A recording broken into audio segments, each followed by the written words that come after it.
प्रिय मित्रों, जिस शख्सियत के विचार आप सुनने जा रहे हैं, उनकी सोच और उनके क्रांतिकारी विचार अंतर्राष्ट्रीय स्तर पर सराहे जाते हैं।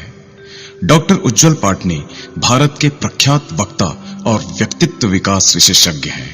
प्रभावी भाषण और बोलने की कला पर आधारित इनकी किताब सफल वक्ता सफल व्यक्ति पूरे देश में हजारों ने पढ़ी है। इसी विषय पर इंग्लिश में great words win hearts Bharat ही नहीं बल्कि पूरे विश्व में सराही जा रही है। अद्भुत नेतृत्व क्षमता के धनी डॉक्टर उज्जवल पाटनी और उनकी टीम ने अपनी असाधारण उपलब्धियों हेतु विश्व कीर्तिमान रचकर उसे Guinness book of world records में दर्ज कराने का गौरव प्राप्त किया है। डॉक्टर पाटनी पेशे से डेंटिस्ट हैं। उन्होंने मानव संसाधन में MBA और राजनीति शास्त्र में MA किया है।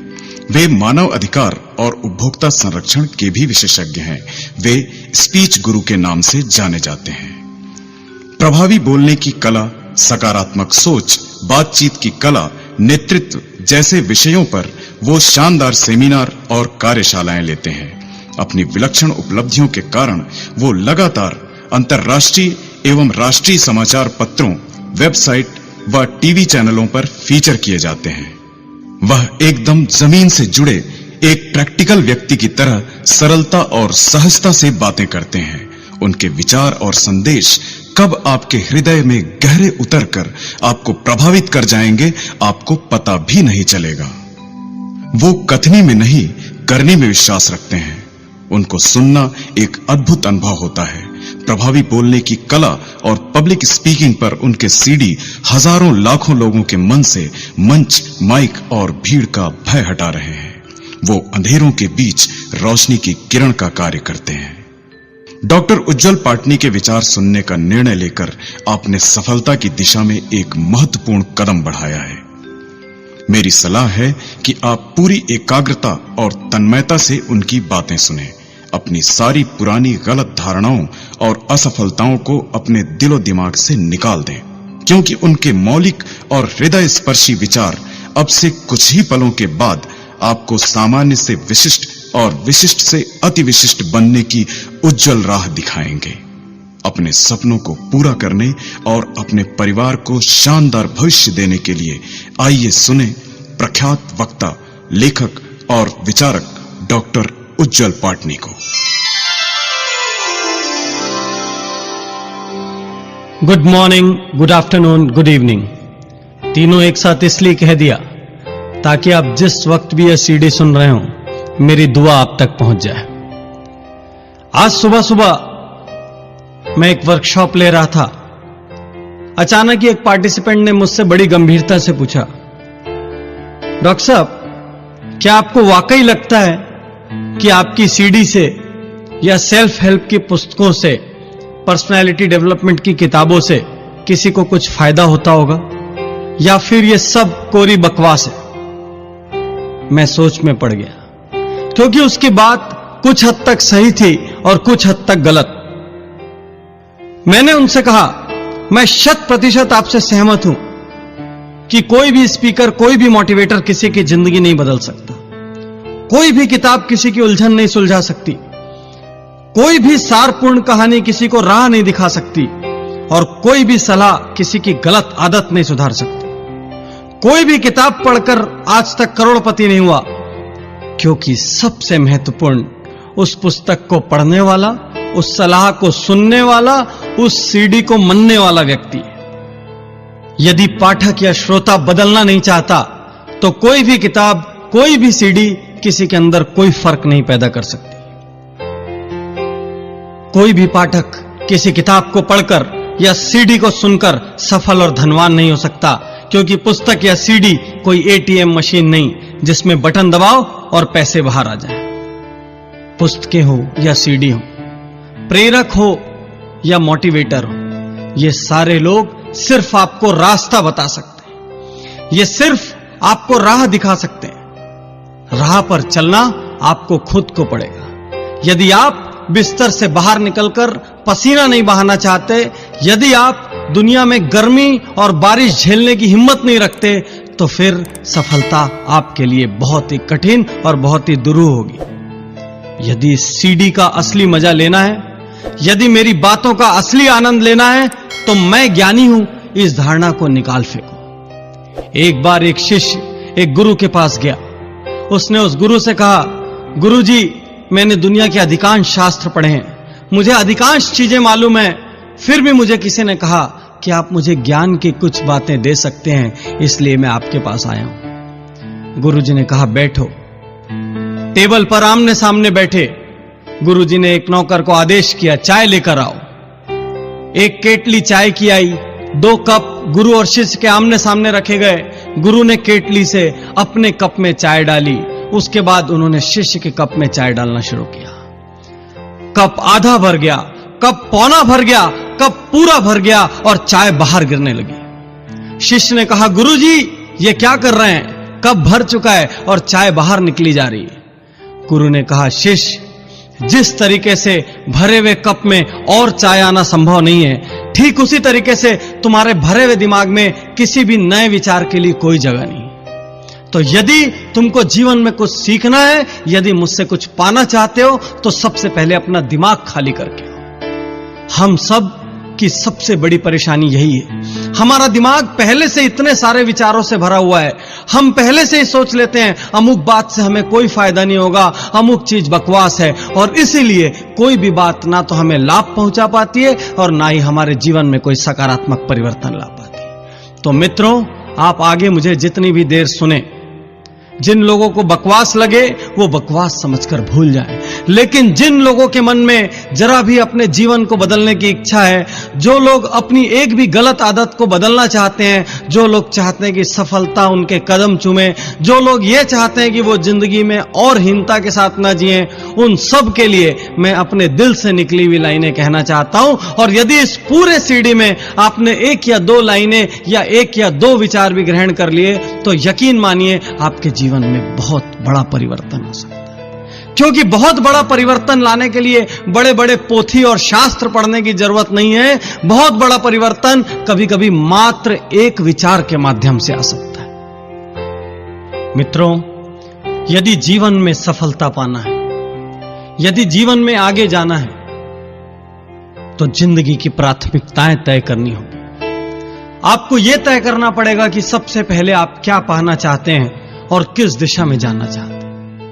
यदि दिशा तय नहीं होगी तो जीवन में कोई भी उपलब्धि हासिल करना मुश्किल होगा। यह भी हो सकता है कि आप गैर जरूरी और गैर वाजिब कार्यों में अपना सारा समय बिता दें और जो वास्तविकता में महत्वपूर्ण कार्य थे उनके लिए आपके पास समय ही ना हो। एक प्रेरक ने एक कांच का बर्तन अपने हाथ में उठाया और ढेर सारे उपस्थित जन समूह के बीच सब लोगों को दिखाया। उस प्रेरक ने उस कांच के बर्तन में पत्थरों के बड़े बड़े टुकड़े डाले और वो बर्तन भर गया। प्रेरक ने उपस्थित लोगों से पूछा, क्या इस बर्तन में कुछ और आने की जगह है? उपस्थित लोगों ने जवाब दिया, नहीं, इसमें कुछ भी और नहीं आ सकता क्योंकि ये पूरा भर चुका है। प्रेरक ने कुछ नहीं कहा। प्रेरक ने छोटे आकार के कंकड़ उठाए और बर्तन में डालना शुरू किया। धीरे धीरे ढेर सारे कंकड़ उस कांच के बर्तन में पत्थरों के बीच अपनी जगह लेते चले गए। फिर से प्रेरक ने पूछा, क्या अब इन कंकड़ों के बाद और कुछ इस बर्तन में आ सकता है? अधिकांश ने जवाब दिया, नहीं, अब तो बिल्कुल भी गुंजाइश नहीं है, यह 100% भर चुका है।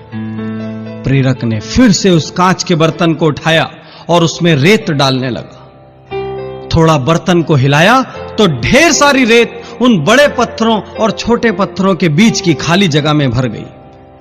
सारे उपस्थित लोगों के चेहरे उतर चुके थे, वो सब निरुत्तर थे। प्रेरक ने अंतिम बार फिर से कहा, क्या अब भी इसके अंदर कुछ आ सकता है? अब सारे लोग पूरी ताकत से कहने लगे, नहीं, भले ही अब तक हम गलत रहे हो, लेकिन अब तो हम गारंटी से कह सकते हैं कि इसमें कुछ भी नहीं आ सकता। प्रेरक ने फिर से कहा, मित्रों, सामान्य सोच से एक आध कदम आगे जाकर सोचोगे तो ही उत्तर मिलेगा। क्या फिर से अब इस बर्तन में और कुछ आ सकता है? उपस्थित लोगों ने 1-2 मिनट और लिया सोचने को और कहा, नहीं गुरुजी, हम पूरी तरह से समझ चुके हैं, इस बर्तन में कुछ भी और आने की जगह नहीं है। प्रेरक ने कोई जवाब नहीं दिया। चुपचाप पानी से भरा एक जग उठाया और उस कांच के बर्तन में पानी डालना शुरू किया। वह पानी बड़े पत्थर, छोटे पत्थर तथा रेत के बीच धीरे धीरे अपनी जगह बनाता चला गया। कुछ पानी उस रेत ने सोख लिया और धीरे धीरे उस बर्तन में ढेर सारा पानी आ गया। सारे उपस्थित लोग निरुत्तर थे। फिर उस प्रेरक ने कहा, मित्रों, जिस तरह से इस कांच के बर्तन में पहले बड़ा पत्थर डाला गया, फिर छोटे पत्थर और कंकड़ डाले गए, फिर रेत डाली गई, फिर पानी डाला गया, इसलिए सारी चीजें इसमें समा सकी। यदि इसकी जगह पहले पानी डाल दिया जाता और पत्थर डालते तो सारा पानी बाहर छलक जाता। यदि पहले रेत डाल दी जाती तो रेत से यह बर्तन भर जाता और इसमें बड़े पत्थर आने के लिए कोई जगह नहीं बचती। कहने का अर्थ यह कि यदि जीवन में कुछ पाना है तो हम सब के पास उतना ही समय है और उतने ही संसाधन है, दिन में सिर्फ 24 घंटे। इन 24 घंटों के लिए जिस भी व्यक्ति ने सही प्राथमिकताएं तय की होंगी, वह व्यक्ति जरूर सफल होगा। जो लगन से, पूरी ताकत से, पूरी मेहनत से डटेगा, जुटेगा, पसीना बहाने को तैयार होगा, वो जरूर सफल होगा। लेकिन जिसकी प्राथमिकताएं गलत होगी, उस व्यक्ति की सफलता के बारे में मैं बिल्कुल भी आश्वस्त नहीं हूं। तो सबसे पहले आपको सोचने की जरूरत है कि जीवन में इस वक्त आपकी प्राथमिकताएं सही है कि नहीं। यदि प्राथमिकताएं सही हैं तो फिर आगे हम लगन की, दिशा की और दूसरे गुणों की बात करेंगे। यहां पर यह भी जरूरी है कि आप अब तक जहां भी हो, अब तक आपने जितनी भी असफलताएं झेली हो, अब तक संसार ने आपको जो भी लेबल दिया हो, उन सारे लेबलों को आप भूल जाएं और एक नई शुरुआत करने को तैयार हो। भले ही आपकी उम्र 30 साल हो, 40 साल हो या 50 साल हो, भले ही आपने आज तक कोई महत्वपूर्ण सफलता अर्जित की हो या ना की हो, फिर भी इसका अर्थ यह नहीं कि आप आगे सफल नहीं हो सकते। आप आज उठ सकते हैं, आप आज जाग सकते हैं, आप आज दुनिया के आपके बारे में जो भी नकारात्मक विचार हैं उनको गलत सिद्ध कर सकते हैं और आप नए सिरे से अपनी सफलता की गाथा लिख सकते हैं। एक वक्ता ने एक मीटिंग में 1000 रुपए का नोट निकाला, उपस्थित जन समूह को दिखाया और पूछा, इस नोट को कौन पाना चाहता है? सारे उपस्थित लोगों ने हाथ उठाया और कहा, हम पाना चाहते हैं, हम पाना चाहते हैं।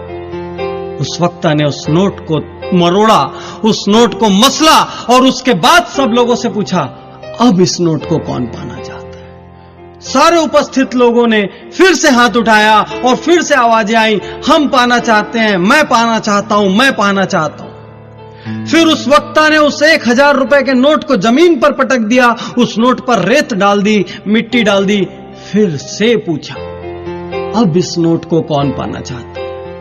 हैरानी की बात, अब भी वो सारे हाथ उठे थे और वो सारे उठे हुए हाथ उस 1000 के नोट को पाना चाहते थे। उस वक्ता ने 1000 रुपए के नोट की इस कहानी का, इस वृतांत का सार समझाते हुए कहा कि नोट चाहे मुड़ा हो, चाहे तुड़ा हो, चाहे हाथ में हो, चाहे जमीन पर हो, चाहे उस पर मिट्टी गिर गई हो, फिर भी आप सब इसे पाना चाहते हैं, क्योंकि 1000 का मूल्य 1000 ही होता है। ठीक इसी तरीके से जिंदगी में आप कैसी भी परिस्थिति से गुजर रहे हो, कितनी भी ठोकरें खाई हो, आपका मूल्य कोई नहीं कम कर सकता, बशर्ते आप अपना मूल्य सही आंकते हो। तो सबसे बड़ा प्रश्न इस वक्त यह है, क्या आप अपना मूल्य सही आंकते हैं? क्या आप अपने आप को हीन मानते हैं? क्या आप अपने आप को दूसरों से कमतर मानते हैं? यदि आप सम्मान के साथ जीना चाहते हैं तो अपने अतीत से खुद को मुक्त कीजिए, अपने बारे में एक श्रेष्ठ राय बनाइए और पूरी ताकत से नई जिंदगी शुरू कीजिए। हर प्रकार के बहाने छोड़ दीजिए, हर प्रकार की नकारात्मक राय भूल जाइए और आज और अभी इस सीडी को सुनने के साथ साथ यह संकल्प लीजिए कि जो कुछ भी मैं कर सकता हूं पूरी ताकत और जुनून से करूंगा, चाहे कैसी भी परिस्थिति हो। और फिर आपको चिंता करने की कोई आवश्यकता नहीं, क्योंकि परिणाम हमेशा आपकी उम्मीद से बेहतर होंगे और फिर परिस्थितियां खुद झुककर आपको सलाम करेगी, क्योंकि दोस्तों, चढ़ते सूरज की आराधना सारा संसार करता है। सफलता के रास्ते पर चलने के लिए आपको अपने दैनिक जीवन में झांकना होगा। आप कितने बहाने बनाते हैं? आप कैसी भाषा का प्रयोग करते हैं। मैं हमेशा अपने वर्कशॉप्स और सेमिनार्स में पार्टिसिपेंट से कहता हूं, चाहे मैं देश के किसी भी कोने में क्यों ना हूं, कुछ वाक्यों को तलाक देना होगा। अपनी दैनिक जीवन में दैनिक भाषा पर गौर करिए। जिन वाक्यों की मैं बात करने जा रहा हूं, यदि इन वाक्यों का आप उपयोग करते हैं, यदि ये वाक्य आपकी बोली का हिस्सा है, यदि ये कार्य आपकी आदतों का हिस्सा है, तो आपको इनको तलाक देना होगा। तभी आप दुगनी स्पीड से मंजिल की ओर, सफलता की ओर बढ़ पाएंगे। सबसे पहला वाक्य, लोग क्या कहेंगे। अधिकांश लोग दुनिया में दूसरों के डर से नई चुनौतियां हाथ में नहीं लेते, आगे बढ़कर पहल नहीं करते। उनके मन में सिर्फ एक भय होता है, यदि असफल हो गए तो लोग क्या कहेंगे। प्रभावी बोलने की कला और इफेक्टिव पब्लिक स्पीकिंग पे पूरे भारत में मैं अलग अलग कोनों में वर्कशॉप और लेक्चर्स लेता हूं, और जब भी मैं लोगों से पूछता हूं कि माइक पर आज तक नहीं बोल पाए तो इसका सबसे बड़ा कारण क्या था, तो वो सारे लोग ये कहते हैं कि सबसे बड़ा कारण फेल होने का भय था। तो मैंने पूछा, फेल होने का भय क्या, इसका क्या मतलब। तो वो बोलते थे कि सर, हमें लगता था यदि फेल हो जाएंगे तो जो लोग सुन रहे हैं वो क्या कहेंगे, हमारे बारे में क्या इमेज क्रिएट होगी, क्या इंप्रेशन बनेगा, और इस भय से वो लोग आजीवन माइक के सामने या तो बोल नहीं पाए, और या जब भी बोले तो उनकी परफॉर्मेंस खराब हो। मित्रों, सबसे पहले इस लोग क्या कहेंगे इस वाक्य को तलाक दे दीजिए। लोग नया हेयर कट कराने में, स्वयं को नया लुक देने में, यहां तक कि पसंदीदा कपड़ा पहनने से भी डरते हैं। कभी कभी तो यह भी होता है कि कोई शर्ट आपने बहुत पसंद से, बहुत चाव से खरीदी, जो ही आप घर पहुंचे आपके एक मित्र ने कहा, यह कैसी शर्ट ले ली। फिर अगले दिन जब आप पहन के निकले तो परिवार के किसी दूसरे व्यक्ति ने कहा, यह शर्ट बिल्कुल नहीं जच रही है। थोड़ा आगे बढ़े, किसी तीसरे व्यक्ति ने कहा, यार डिजाइन पुराना है। तो आप अपनी इतनी चाव से, पसंद से ली गई शर्ट को अलमारी के अंदर किसी कोने में रख देंगे और आजीवन उसे आप नहीं छुएंगे। मैं पूछना चाहता हूं कि आप दुनिया के लिए पैदा हुए हैं या खुद के लिए। हर बात में नुक्स निकालना, राय देना और व्यंग करना समाज के बहुत बड़े वर्ग का निशुल्क रोजगार है। आप चाहे अच्छा काम करने निकलिए, चाहे बुरा काम करने निकलिए, कुछ लोग आपके आसपास बैठे हैं जो एक व्यंग जरूर करेंगे या 2-4 लाइन कहकर आपकी राह में जरूर बाधा बनेंगे। यदि आप इनकी सोचेंगे तो मुझसे स्टैम्प पेपर पर लिखा कर ले लीजिए कि आप आजीवन कुछ नहीं कर पाएंगे। ये लोग पलटते भी बहुत जल्दी हैं, गिरगिट होते हैं। जो लोग कल आपको असफल और विफल कह रहे थे, जो लोग कल आपकी काबिलियत और क्षमता पर प्रश्न चिन्ह लगा रहे थे, आप जरा सफल होकर देखिए, अगली ही सुबह उनकी पूरी भाषा बदल जाएगी और वो ये कहना शुरू कर देंगे, अरे मैं तो पहले से ही जानता था, ये एक ना एक दिन कुछ ना कुछ जरूर करेगा। ऐसे लोगों की वजह से यदि आप अपने सपनों को मार रहे हैं, ऐसे लोगों की वजह से यदि आप अपने लक्ष्यों को छोड़ रहे हैं, तो आप अपनी किस्मत के साथ, अपने आप के साथ बहुत बड़ा अन्याय कर रहे हैं। जो भी काम कर रहे हैं पूरी ताकत से कीजिए। ऐसे सारे लोगों को भूल जाइए। आपने एक पुरानी कहावत सुनी होगी कि हाथी चले बेजार और कुत्ते भौंके हजार। तो हाथी की तरफ बेजार होकर अपने लक्ष्य की ओर चलते जाइए, लोगों को अपना काम करने दीजिए। बीते दिनों में झांक कर देखोगे दोस्तों, तो कई ऐसे कार्य होंगे जिन्हें आप कर सकते थे, और यदि आप उन्हें करते तो सफलता की नई ऊंचाइयों पर होते। लेकिन कुछ लोगों के कहने के कारण आप घबरा गए, आप हिचक गए, आप ठिठक गए, आपने वो काम नहीं किया। अब ऐसा मौका मत आने दीजिए। ये लोग जो आपकी राह में बाधा बनते हैं, ये भले ही आपके आसपास के लोग हों, आपके परिवार के लोग हों, इनसे आप दूरी बना लीजिए। यदि कोई बाहर का व्यक्ति है जो लगातार आपके काम में टोका टोकी करता है, लगातार एक नकारात्मक वायरस की तरह व्यवहार करता है, तो उसका साथ छोड़ दीजिए। कुछ लोगों के मुंह से मैं यह लाइन भी सुनता हूं, मुझसे यह नहीं होगा, हम ये कैसे कर पाएंगे, हम में तो इतनी काबिलियत ही नहीं है। कुछ लोग स्वयं के ऊपर बिल्कुल भी विश्वास नहीं करते और अपने इसी अविश्वास की वजह से वे सदैव हीन भावना से ग्रस्त रहते हैं। इसी हीन भावना की वजह से वे सदैव जिम्मेदारियों से दूर भागते हैं और इसी जिम्मेदारी से दूर भागने की वजह से वो जिंदगी में कभी तरक्की नहीं कर पाते। इनके होठों पर आपको अधिकांशतः ये लाइनें मिलेगी, मुझसे यह नहीं होगा, मैं यह नहीं कर पाऊंगा। ये लाइनें धीरे धीरे इनकी आदत बन जाती है और व्यक्ति जाने अनजाने दिन में बहुत बार ये लाइनें उपयोग में लाने लगता है। धीरे धीरे इन लाइनों को उपयोग में लाने से यह संदेश और चेतन मस्तिष्क तक चले जाता है और उस व्यक्ति की कार्य क्षमता कम होने लगती है। वह व्यक्ति जब कार्य करता है तो असफल होने लग जाता है और यह असफलता जाने अनजाने पुनः उस विश्वास को दृढ़ करती है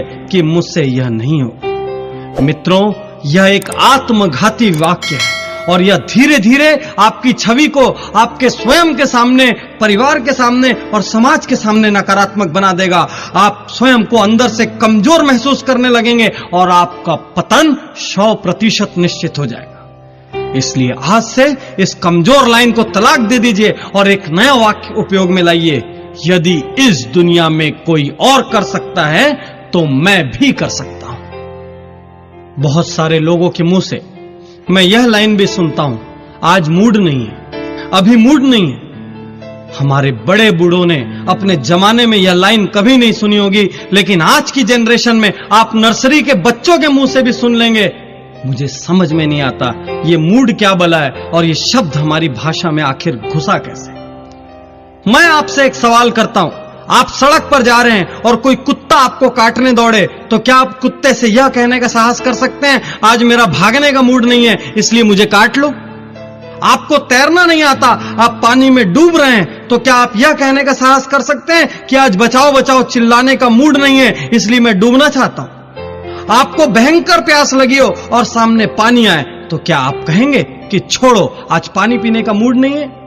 जब ऐसी जगहों पर मूड याद नहीं आता तो अपना भविष्य संवारने के लिए किए जाने वाले जरूरी कामों में यह मूड शब्द कहां से आता है, मुझे समझ में नहीं आता। मित्रों, जो काम जरूरी है वह जरूरी है, उसके लिए मूड कैसा? काम शुरू कर दो, मूड अपने आप बन जाए। आज से लगभग 2-3 साल पहले मैं भी पुस्तक लिखने के लिए मूड की तलाश करता था। इसी वजह से हर बुक में बहुत ज्यादा वक्त लगता था। धीरे धीरे मुझे समझ में आया कि यह सिर्फ मेरा ड्रामा है, नखरा है। धीरे धीरे मैंने जब भी पुस्तक लिखने की सोची तुरंत कलम उठाया और लिखना शुरू कर दिया। यदि मन के किसी कोने में ऐसा भी लगा कि आज मूड नहीं है या छोड़ो कल लिख लूंगा तो उस वाक्य को तुरंत मैंने दिमाग से झटक दिया। धीरे धीरे एक ऐसी स्थिति आ गई कि अब जब भी मैं पेन लेकर बैठता हूं तो अपने आप विचार मेरे दिमाग में आने लग जाते हैं। अब मुझे ना तो मूड की कोई दरकार बची है, ना ही ऐसा कोई ड्रामा करने की इच्छा बची। कुछ लोगों के मुंह से या कह लो कि बहुत सारे लोगों के मुंह से हम यह लाइनें भी सुनते हैं, हमारा तो भाग्य खराब है, हमारा लक ठीक नहीं है। अरे भाग्य नाम की कोई चीज इस दुनिया में है या नहीं, इस सदियों पुराने विवाद में मैं नहीं पड़ना चाहता, लेकिन मैं इतना जरूर जानता हूं कि इस दुनिया में बहुत कम लोग ऐसे हैं जो पूरी मेहनत, पूरी ईमानदारी, पूरी ताकत, पूरी बुद्धि से सही दिशा में काम कर रहे हैं और फिर भी उन्हें सफलता नहीं मिल रही। अधिकांश लोग जो असफल हैं वो ऐसे लोग हैं जो कहीं ना कहीं बहानेबाजी बना रहे हैं, जो कहीं ना कहीं पूरी लगन से अपना काम नहीं कर रहे हैं या फिर जिनकी दिशा गलत है। मित्रों, यदि आप सही दिशा में मेहनत कर रहे हो तो हो सकता है कि आपको ऊंचाई उतनी ना मिले, लेकिन एक बात तय है कि आप असफल तो बिल्कुल नहीं होंगे। भाग्यवादी लोगों से मैं एक बात और कहना चाहता हूं कि भाग्य चाहे अच्छा हो या बुरा, मेहनत तो दोनों स्थिति में करनी पड़ेगी। क्योंकि यदि भाग्य अच्छा है और आपने मेहनत चालू रखी तो आपको डबल सफलता मिलेगी, और भाग्य यदि खराब है और आपने मेहनत चालू रखी तो आपकी असफलता का प्रतिशत कम हो जाए। किसी भी सूरत में मेहनत का महत्व कम नहीं होता। डटना तो हर हाल में होगा, जुटना तो हर हाल में होगा। इसलिए मैं आपसे सीधी सीधी और खरी खरी बात कहता हूं कि बैठकर रोने की बजाय, किस्मत चमकने का इंतजार करने की बजाय, ज्योतिषियों का चक्कर लगाने की बजाय, हवन पूजा पाठ और कर्मकांड कराने की बजाय, उंगलियों में अलग अलग रंगों के पत्थर पहनने की बजाय उठिए, बाहर निकलिए, पसीना बहाइए, पूरी ताकत और समर्पण से अपने कार्य में जुट जाइए। भाग्य को अपना काम करने दीजिए और आप अपना काम कीजिए। आप देखेंगे कि धीरे धीरे अपने आप भाग्य और परिस्थितियां आपके अनुकूल होने लग जाएगी। यदि आप बार बार अपनी भाषा में यह भाग्य शब्द का प्रयोग कर रहे हैं तो ज्यादा संभावना इस बात की है कि आप बहानेबाजी कर रहे हैं और अपने भविष्य को धोखा दे रहे हैं। ढेर सारे लोगों के मुंह से यह लाइन भी सुनने में आती है, कल कर लूंगा, परसों कर लूंगा। कुछ लोगों को जब भी जिम्मेदारी का काम बतलाया जाता है वो तुरंत कहते हैं तबीयत ठीक नहीं लग रही है, आज व्यस्त हूं। खास बात यह है दोस्तों कि ऐसे लोगों का कल कभी नहीं आता। ऐसे लोगों को काम सौंपने के पहले ही हमारे मन में शंका पैदा हो जाती है कि यह काम होगा कि नहीं। ऐसा नहीं है कि ये काम करने में असमर्थ होते हैं या अयोग्य होते हैं, लेकिन उनमें एक अजीब सा ढीलापन होता है। ऐसे लोग बिस्तर पर लेटकर टीवी देखते हुए, मोबाइल पर बात करते हुए या गेम खेलते हुए सारा दिन निकाल देंगे, लेकिन जब आप उनसे कार्य की प्रगति के बारे में पूछेंगे तो वे कहेंगे कि आज नहीं हो पाया। क्यों नहीं हो पाया, क्यों नहीं कर पाए, इसके बारे में कोई ठोस जवाब नहीं, लेकिन उनके चेहरे पर आपको कोई पश्चाताप का भाव ही नहीं मिलेगा, क्योंकि वो बहाने भी बहुत स्मार्टली बनाते हैं। हैरानी और अचरज की बात तो यह है कि ऐसे बिजी विदाउट वर्क लोगों की वजह से दुनिया भरी पड़ी है, और ये सारे योग्य लोग अपनी इन्हीं आदतों की वजह से, इसी भाषा की वजह से अयोग्य होते चले जा रहे हैं। कुछ लोग तो सिर्फ काम याद ना रख पाने के कारण रात दिन दूसरों की डांट सुनते हैं।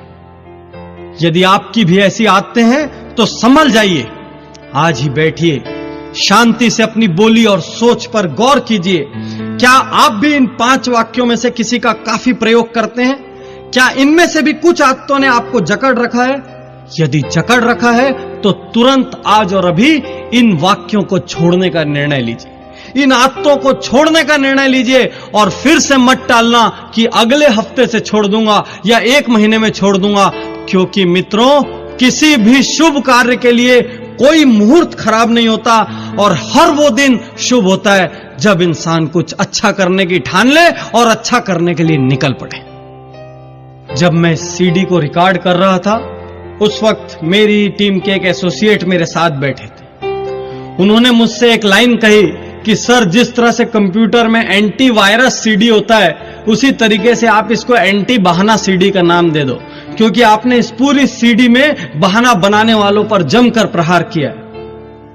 मैं ये बात दिल से कहता हूं कि व्यक्तित्व की यदि कोई सबसे बड़ी बीमारी है तो वो बहानाइटिस है, एक्सक्यूजाइटिस है, और इसी बीमारी के कारण बहुत से काबिल लोग अपनी योग्यताओं के साथ अन्याय कर रहे हैं। मेरे अनुसार जब भी कोई इंसान बहाना बनाता है तो उसे खुद पे शर्मिंदगी महसूस करनी चाहिए, क्योंकि वो किसी और को नहीं वरन खुद को धोखा दे रहा है। अक्सर लोग बहानों से विफलताओं को ढक कर रखते हैं, मजबूत तर्क बनाकर पेश करते हैं, जिससे साबित हो सके कि दूसरों के मुकाबले उनके सामने ज्यादा मुश्किलें थी।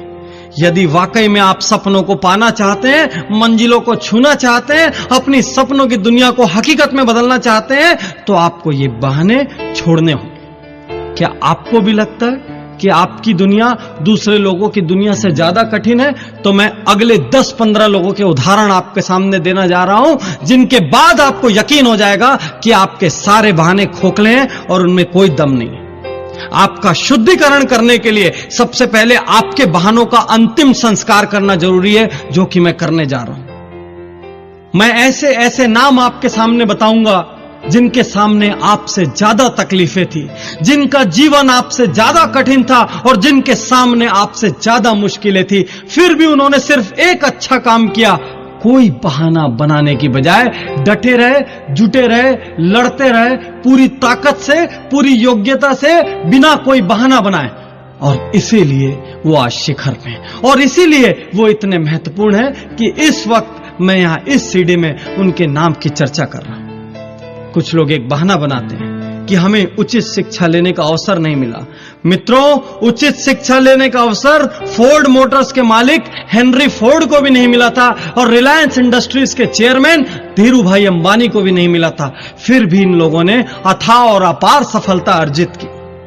कुछ लोग कहते हैं बचपन में ही मेरे पिता का देहांत हो गया था, उसके बाद मैं लगातार घर संभालने की जिम्मेदारी में डट गया। मित्रों, प्रख्यात संगीतकार AR रहमान के पिता का भी देहांत बचपन में हो गया था। मेरे स्वयं के पिता का देहांत भी बचपन में हो गया था। लेकिन हम में से कोई भी इन बहानों का सहारा नहीं लेता। कुछ लोग यह भी बहाना बनाते हैं कि मैं अत्यंत गरीब घर में पैदा हुआ हूं, इसलिए मुझे मौके नहीं मिले। कैसी बात कर रहे हो आप? देश के अधिकांश सफल लोग गरीब घरों में ही पैदा हुए थे। किसी और का नाम न लें तो पूर्व राष्ट्रपति एपीजे अब्दुल कलाम इतने गरीब घर में पैदा हुए थे कि उनकी शिक्षा का खर्च भी दूसरे लोगों ने वहन किया था। कौन सा बहाना बनाएंगे आप? कौन सा बहाना बनाएंगे आप? मैं आपके सारे बहानों की सर्जरी कर दूंगा। कुछ लोग कहते हैं मैं बचपन से लगातार अस्वस्थ रहता था। अरे ऑस्कर विजेता अभिनेत्री मर्ली मेटलिन भी बचपन से बहरी थी और अस्वस्थ थी। कुछ कहते हैं कि मैंने साइकिल पर घूमकर आधी जिंदगी गुजारी। तो आप सुन लीजिए कि निरमा के करसन भाई पटेल जो आज करोड़पति हैं, अरबपति हैं, उन्होंने भी साइकिल पे निरमा बेचते हुए आधी जिंदगी गुजारी। कुछ लोग कहते हैं कि एक दुर्घटना में अपाहिज होने के बाद मेरी हिम्मत चली गई। तो आप जान लीजिए कि प्रख्यात नृत्यांगना सुधा चंद्रन के पैर भी नकली हैं। कुछ लोग कहते हैं कि बचपन से मेरी बुद्धि तेज नहीं थी। अरे आप यह जान लो कि थॉमस एल्वा एडिसन को बचपन में उनकी स्कूल से मंद बुद्धि होने के कारण निकाल दिया गया था और उस मंद बुद्धि व्यक्ति ने 40 से ज्यादा आविष्कार किए। कुछ लोग कहते हैं कि मैं इतनी बार हार चुका हूं कि अब हिम्मत नहीं बची। अब्राहम लिंकन का उदाहरण याद करो। 15 बार चुनाव हारने के बाद वह व्यक्ति राष्ट्रपति बना और इतिहास में स्वर्णाक्षरों में अपना नाम अंकित कर दिया। कुछ लोग कहते हैं मुझे ठीक से इंग्लिश नहीं आती। अरे आज के राजनेता लालू यादव को भी ठीक से इंग्लिश नहीं आती। वो हार्वर्ड और ऑक्सफोर्ड वाले लोगों के बीच में जाकर अपनी बात रखते हैं। कुछ लोग कहते हैं कि मुझे बचपन से परिवार की जिम्मेदारी उठानी पड़ी। स्वर साम्राज्ञी लता मंगेशकर को भी बचपन से परिवार की जिम्मेदारी उठानी पड़ी थी। यहां तक कि उन्होंने पहला गाना भी इसलिए गाया था क्योंकि उस दिन उनके घर में पैसों की सख्त जरूरत थी। कुछ लोग कहते हैं मेरी लंबाई बहुत कम है। तो देश के सुपरस्टार सचिन तेंदुलकर की भी लंबाई बहुत कम है। कुछ लोग कहते हैं मैं इंजीनियर बनना चाहता था लेकिन परिस्थितियां ऐसी हो गई कि मुझे मेरे मन की राह नहीं मिली, मैं व्यापारी बन गया। डेल कार्नेगी का नाम आपने सुना होगा, जिन्होंने how to win friends and influence people जैसी बेस्ट सेलर किताब लिखी है। वो फुटबॉल खिलाड़ी बनना चाहते थे लेकिन वो विश्व के सर्वाधिक लोकप्रिय और प्रख्यात लेखक बन गए। कौन सा बहाना बनाओगे आप? कैसा बहाना बनाओगे आप? मैं आपके हर बहाने की सर्जरी करने के लिए आपके सामने खड़ा हूं।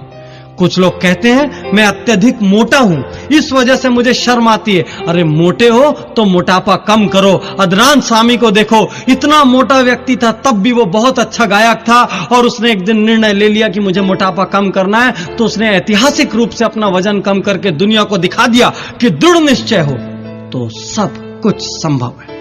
कुछ लोग कहते हैं मैं एक छोटी सी नौकरी करता हूं, क्या हो पाएगा?